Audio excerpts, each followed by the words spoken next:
John chapter 15. I am the true vine, my Father is gardener. He cuts off every branch joined to me that does not bear fruit. He trims every branch that does bear fruit. Then it will bear even more fruit.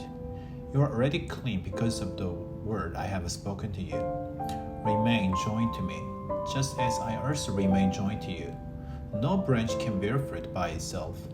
It must remain joined to the vine. In the same way, you cannot bear fruit unless you remain joined to me. I am the vine, you are the branches. If you remain joined to me, and I to you, you will bear a lot of fruit. You cannot do anything without me. If you don't remain joined to me, you are like a branch that is thrown away and dries up. Branches like those are picked up. They are thrown into the fire and burned. If you remain joined to me and my words remain in you, ask for anything you wish, and it will be done for you. When you bear a lot of fruit, it brings glory to my Father. It shows that you are my disciples. Just as the Father has loved me, I have loved you. Now remain in my love. If you obey my commands, you will remain in my love. In the same way, I have obeyed my Father's commands and remain in his love. I have told you this so that you will have the same joy that I have. I also want your joy to be complete. Here is my command. Love one another just as I have loved you. No one has greater love than the one who gives their life for their friends. You are my friends if you do what I command. I do not call you slaves anymore. Slaves do not know their master's business.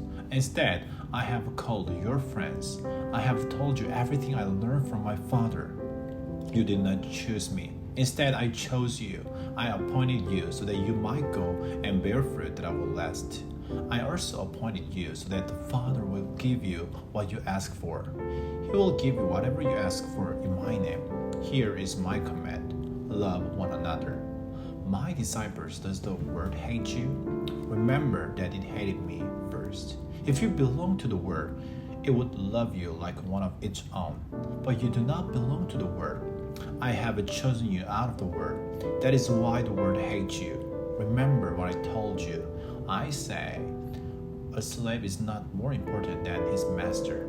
If people hate me and try to hurt me, they will do the same to you. If they obeyed my teaching, they will obey yours also. They will treat you like that because of my name. They do not know the one who sent me.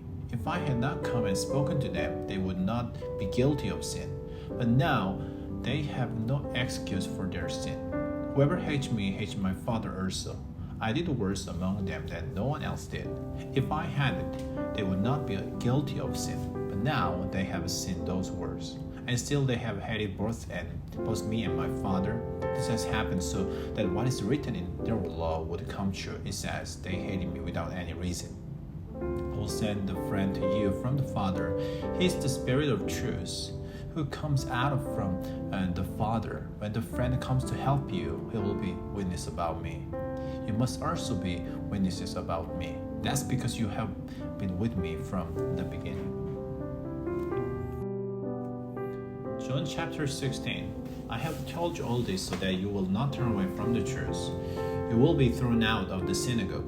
In fact, the time is coming when someone may kill you, and they will think they are doing God a favor. They will do things like that because they do not know the Father or me. Why have I told you this? So that when their time comes, you will remember that I warned you about them. I didn't tell you this from the beginning because I was with you. But now I'm going to be the one who sent me. None of you asked me, where are you going? Instead, you are filled with sadness because I have said these things. But what I'm about to tell you is true. It is for your good that I'm going away. Unless I go away, the friend will not come to help you. But if I go, I will send him to you. When he comes, he will prove that the worst people are guilty. He will prove their guilt concerning sin, godliness, and judgment. The world is guilty as far as sin is concerned. That's because people do not believe in me. The world is guilty as far as godliness is concerned. That's because I'm going to the Father where you cannot see me anymore. The world is guilty as far as judgment is concerned. That's because the devil, the prince of this world, has already been judged. I have much more to say to you. It is more than you can handle right now. When the Spirit of truth comes, he will guide you into all the truth. He will not speak on his own, He will speak only what he hears, and he will tell you what is still going to happen. He will bring me glory. That's because what he receives from me, he will show to you. Everything that belongs to the Father is mine. That is why I said that what the Holy Spirit receives from me, he will show to you. Jesus continued, in a little while, you will no longer see me. Then after a little while, you will see me. After they heard this, some of his disciples spoke to one another. They said, what does it mean by saying, in a little while you will no longer see me, and after a little while you will see me? And what does it mean by saying, I'm going to the Father? They kept asking, what does he mean by a little while? We don't understand what he's saying. Just so that they wanted to ask him about these things. So he said to them, are you asking one another what I meant? Didn't you understand when I said, in a little while you will no longer see me, and then after a little while you will see me? What I'm about to tell you is true. You will weep and mourn while the world is full of joy. You will be sad, but your sadness will turn into joy. A woman giving birth to a baby has pain. That's because her time to give birth has come. But when her baby is born, she forgets the pain. She forgets because she is so happy that a baby has been born into the world. That's the way it is with you. Now, it's your time to be sad, but I will see you again. Then you will be full of joy, and no one will take away your joy. When that day comes, you will no longer ask me for anything.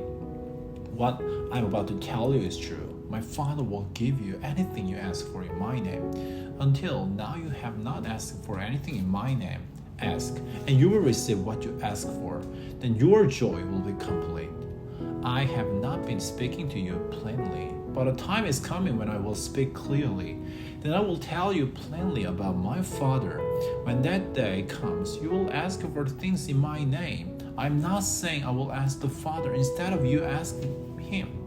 No, the Father himself loves you because you have loved me. He also loves you because you have believed that I came from God. I came from the Father and entered the world. Now I'm leaving the world and going back to the Father. Then Jesus' disciples said, now you are speaking plainly. You are using examples that are clear. Now we can see that you know everything. You don't even need anyone to ask you questions. This makes us believe that you came from God. Do you believe now? Jesus replied, a time is coming when you will be scattered and go to your own homes. In fact, that time is already here. You will leave me all alone. But I'm not really alone. My Father is with me. I have told you these things so that you can have peace because of me. In this world, you will have trouble. But be encouraged. I have won the battle over the world.